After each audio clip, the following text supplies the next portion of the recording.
আসসালামু আলাইকুম বন্ধুরা, আপনারা সবাই কেমন আছেন? আশা করি আপনারা সবাই ভালো আছেন। বন্ধুরা, আজ আমি একটি গুরুত্বপূর্ণ বিষয় নিয়ে আপনাদের মাঝে বিস্তারিতভাবে তুলে ধরব এবং আলোচনা করব। সেটি হচ্ছে মুখের দুর্গন্ধ নিয়ে। বিভিন্ন কারণে মুখের দুর্গন্ধ হতে পারে, যেমন কারো দাঁতের গোড়ায় যদি ক্ষয় হয়ে যায়, পুস বা পায়রিয়া হয়ে যায়, বা যদি ময়লা জমে থাকে, বা কেউ যদি দাঁত ঠিকমতো ব্রাশ করতে না চায় বা দাঁত পরিষ্কার করতে না চায়, তাহলে এইসব কারণে মুখে দুর্গন্ধ হতে পারে। তাছাড়া বন্ধুরা, আরও নানাবিধ রোগের কারণে এই মুখের দুর্গন্ধ সৃষ্টি হতে পারে, বা বংশগত কারণেও এই সমস্যা হতে পারে। বন্ধুরা, আমি একজন DHMS doctor, diploma in homeopathic medicine and surgery. তাই এই মুখের দুর্গন্ধ দূর করার জন্য কি কি গুরুত্বপূর্ণ হোমিওপ্যাথিক ওষুধ আছে সে সম্পর্কে আমি বিস্তারিতভাবে তুলে ধরবো। বন্ধুরা, আপনারা ভিডিওটি না টেনে সম্পূর্ণ আকারে দেখতে থাকুন এবং আপনার রোগ লক্ষণের সঙ্গে মিলিয়ে দেখুন কোন ওষুধটি আপনার রোগ লক্ষণের সঙ্গে সবচেয়ে বেশি মিলে যায়। বন্ধুরা, যে ওষুধটি সবচেয়ে বেশি মিলে যাবে আপনি অবশ্যই সেই ওষুধটি খাবেন। ওষুধের রোগ লক্ষণের সঙ্গে যদি ওষুধ না মেলে তাহলে আপনি সেই ওষুধটি খেতে যাবেন না, কেননা এতে আপনার হিতে বিপরীত হতে পারে, বা আরও সমস্যার সৃষ্টি হতে পারে, বা বড় কোনো ধরনের ক্ষতি হতে পারে। তাহলে চলুন বন্ধুরা, জেনে নিয়ে যাক এই মুখের দুর্গন্ধ দূর করার জন্য কি কি গুরুত্বপূর্ণ হোমিওপ্যাথিক ওষুধ আছে। বন্ধুরা, মুখের দুর্গন্ধ দূর করার জন্য অরামমেট একটি গুরুত্বপূর্ণ হোমিওপ্যাথিক ওষুধ। বন্ধুরা, যৌবনকালে বা যৌবন প্রাপ্ত হওয়ার পর বা তরুণ বয়সে ইয়ং নারীদের বা অল্প বয়সী মেয়েদের, যেসব মেয়েদের 15-16 বছর বয়স বা 20-25 বছর বয়সের মেয়েরা, এদের মুখে যদি ভয়ানক বা তীব্র দুর্গন্ধ তৈরি হয়, তাহলে সেক্ষেত্রে অরামমেট একটি উপকারী ওষুধ। রোগের শুরুতে অরামমেট 2C বা 200 শক্তির ওষুধ প্রতিদিন সকালে ভোরে বাসি পেটে 1 ডোজ এবং বিকাল 5টার সময় 1 ডোজ ওষুধ খেতে হবে। সমস্যা যদি খুব বেশি হয় তাহলে আপনারা প্রতি 2 ঘন্টা অন্তর অরামমেট এই ওষুধটি খেতে পারেন। প্রয়োজনে আপনারা দিনে 3 বার খাবার 1 ঘন্টা আগে অথবা 1 ঘন্টা পরেও এই ওষুধটি খেতে পারেন। অ্যাসিড নাইট্রিক এটিও একটি গুরুত্বপূর্ণ হোমিওপ্যাথিক ওষুধ।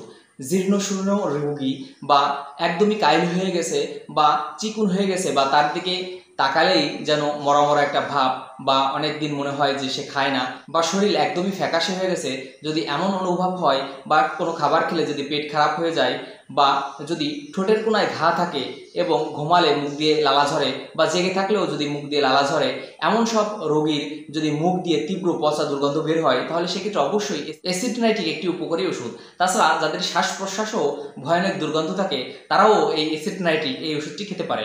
রোগের শুরুতে অ্যাসিড নাইট্রিক 2C বা 200 শক্তির ওষুধ প্রতিদিন সকালে ভোরে বাসি পেটে 1 ডোজ এবং বিকাল 5টার সময় 1 ডোজ ওষুধ খেতে হবে। রোগ যদি পুরাতন হয়ে থাকে তাহলে সেক্ষেত্রে উচ্চ শক্তির ওষুধ 1M, 10M, 50M বা CM শক্তির ওষুধও খাওয়া যেতে পারে। যদি আপনারা 1M শক্তির ওষুধ খান তাহলে প্রতি সপ্তাহে একবার ভোরে বাসি পেটে 1 ডোজ ওষুধ খাবেন। আর যদি আপনারা 10M শক্তির ওষুধ খান তাহলে প্রতি 2 সপ্তাহ অন্তর বা 15 দিন অন্তর পরপর 2 দিন সকালে ভোরে বাসি পেটে 2 ডোজ ওষুধ খাবেন। বন্ধুরা, আর যদি আপনারা 50M শক্তির ওষুধ খান তাহলে প্রতি 1 মাস অন্তর পরপর 2 দিন সকালে ভোরে বাসি পেটে 2 ডোজ ওষুধ খাবেন। আর যদি আপনারা CM শক্তির ওষুধ খান তাহলে প্রতি 2 মাস অন্তর পরপর 2 দিন সকালে ভোরে বাসি পেটে 2 ডোজ ওষুধ খাবেন। বন্ধুরা, আপনারা যদি এভাবে নিয়মমাফিক ওষুধ খান তাহলে অতি দ্রুত আপনারা এই মুখের দুর্গন্ধ সমস্যা থেকে মুক্তি পাবেন। বন্ধুরা, উচ্চ শক্তির ওষুধ সবসময় আপনারা ঠান্ডা বাসি পানি সহ খাওয়ার চেষ্টা করবেন। বাসি পানি বলতে বোঝাচ্ছে যে পানি 2 থেকে 3 দিন আগে উঠিয়ে রাখা হয়, নলকূপ, টিউবওয়েল বা যে কোনো মাধ্যমে যে পানিটা পাওয়া যায় তা অবশ্যই আপনারা 2 থেকে 3 দিন আগে উঠিয়ে সেটা উচ্চ শক্তির ওষুধের মধ্য দিয়ে খেলে অতি দ্রুত ভালো ফলাফল পাবেন। আর যে সাজো পানি যা তাৎক্ষণিকভাবে চেপে পাওয়া যায়, এই সাজো পানির মধ্যে উচ্চ শক্তির ওষুধ দিয়ে খাবেন না, কেননা এতে ফলাফল কম পাওয়া যায় বা ওষুধের ক্রিয়া কম প্রকাশ পায় বা ওষুধে কাজ কম হয়। তাই আপনারা উচ্চ শক্তির ওষুধ খেতে গেলে অবশ্যই বাসি পানি দিয়ে ওষুধ খাবেন। মার্ক সল রোগীর জিহ্বা মোটা এবং জিহ্বায় দাঁতের দাগ লেগে যায় এবং রোগীর মুখ থেকে এত ভয়ানক পচা দুর্গন্ধ বের হয় যে তার সামনে দাঁড়িয়ে কেউ কথা বলতে পারে না। যদি এমন সব লক্ষণ পরিলক্ষিত হয় তাহলে সেক্ষেত্রে অবশ্যই মার্ক সল একটি উপকারী ওষুধ।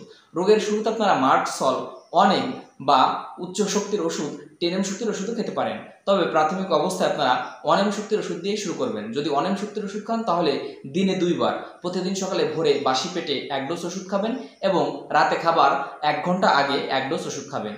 তাছাড়া যদি সমস্যা খুবই তীব্র হয় তাহলে আপনারা দিনে 3 বারও এই ওষুধটি খেতে পারেন। যদি আপনারা মার্কসল 10M শক্তির ওষুধ খান তাহলে প্রতি 2 সপ্তাহ অন্তর পরপর 2 দিন সকালে ভোরে বাসি পেটে 10টা ঝাঁকি দিয়ে এই ওষুধ অর্ধেক পরিমাণ করে একটি ডোজ করে রাখবেন। সেটা অর্ধেক প্রথম দিন সকালে খাবেন বাসি পেটে 10টা ঝাঁকি দিয়ে, এবং দ্বিতীয় দিন বাকি অর্ধেক 10টা ঝাঁকি দিয়ে আপনারা বাসি পানি সহ বাসি পেটে খাবেন। এভাবে 2 দিন খেলে দেখবেন আপনার এই সমস্যা অতি দ্রুত সমাধান হয়ে যাচ্ছে। সিফিলিনাম সিফিলিস বা উপদংশ রোগে আক্রান্ত রোগীর যদি মুখে দুর্গন্ধ হয় এবং মুখে যদি থুতু জমে তাহলে সেক্ষেত্রে অবশ্যই সিফিলিনাম একটি উপকারী ওষুধ। রোগের শুরুতে সিফিলিনাম 1 mg শক্তির ওষুধ প্রতিদিন সকালে ভোরে বাসি পেটে 1 ডোজ এবং বিকাল 5টার সময় 1 ডোজ ওষুধ খেতে হবে। মুখে যদি ভয়ানক দুর্গন্ধ হয় তাহলে এই সিফিলিনাম ওষুধ অত্যন্ত কার্যকরী এবং অতি দ্রুত সেই ভয়ানক দুর্গন্ধ দূর করতে সহায়ক। তাই আপনারা অবশ্যই এই ওষুধটি খাবেন। তবে যারা সিফিলিসে দীর্ঘদিন আক্রান্ত ছিলেন বা উপদংশে দীর্ঘদিন আক্রান্ত ছিলেন, তারপরে যদি মুখে দুর্গন্ধ হয় বা রোগে আক্রান্ত অবস্থায় যদি মুখে দুর্গন্ধ হয় তাহলেও আপনারা এই সিফিলিনাম এই ওষুধটি খেতে পারেন। অ্যাসাই মুখের দুর্গন্ধ দূর করতে এটিও একটি গুরুত্বপূর্ণ হোমিওপ্যাথিক ওষুধ। দাঁতের মাড়ি ফোলা, জিহ্বায় এবং ঠোঁটে ঘা যদি এমন লক্ষণ পরিলক্ষিত হয় এবং মুখ থেকে ভয়ানক পচা দুর্গন্ধ যদি বের হয় তাহলে অবশ্যই অ্যাসাই এই ওষুধটি উপকারী।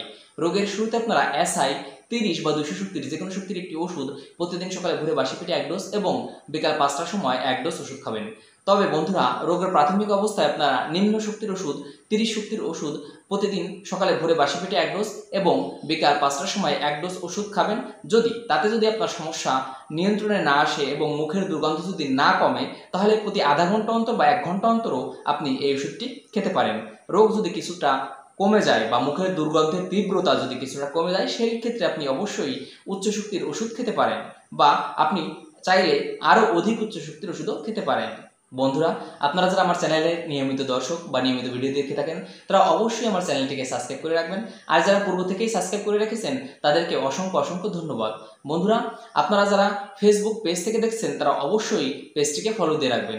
আপনি চাইলে ভিডিওটি শেয়ার করে আপনার বন্ধুদের দেখার সুযোগ করে দিতে পারেন, কেননা আপনার একটি শেয়ারের মাধ্যমে তারা সচেতন হয়ে এই রোগ থেকে অতি দ্রুত মুক্তি পেতে পারে।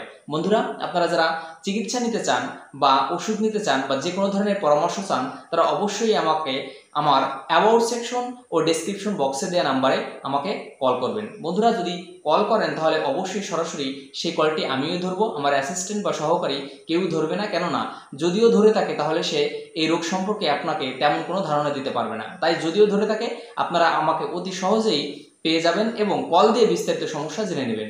ফেসবুক পেজ বা ইউটিউব যে কোনো মাধ্যমে আপনারা আমার ফোন নম্বরটি ডেসক্রিপশন বক্স ও অ্যাবাউট সেকশনে পেয়ে যাবেন। তাছাড়া আপনি যদি ফেসবুক পেজে আমাকে মেসেজ করেন আমি সেই মেসেজের উত্তর দেওয়ার চেষ্টা করব। যদি আপনার আরও কোনো তথ্য জানা প্রয়োজন হয় বা মুখের দুর্গন্ধ দূর করতে যদি আপনার ক্ষেত্রে আরও কোনো লক্ষণ পরিলক্ষিত হয় তাহলে আপনি যদি আমাকে কমেন্ট করে জানান, আমি অবশ্যই আপনার কমেন্টের উত্তর দেওয়ার চেষ্টা করব।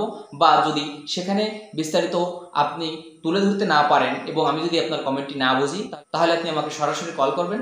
আমি আপনার কলের উপর ভিত্তি করে আপনাকে আমি একটা সুন্দর সাজেশন দেওয়ার চেষ্টা করব এবং কোন ওষুধ খেলে আপনার অতি দ্রুত এই রোগ থেকে আপনি মুক্তি পান সে সম্পর্কে আপনাকে বিস্তারিত ধারণা দেবো। এতক্ষণ পাশে থাকার জন্য আপনাদের সবাইকে অসংখ্য অসংখ্য ধন্যবাদ।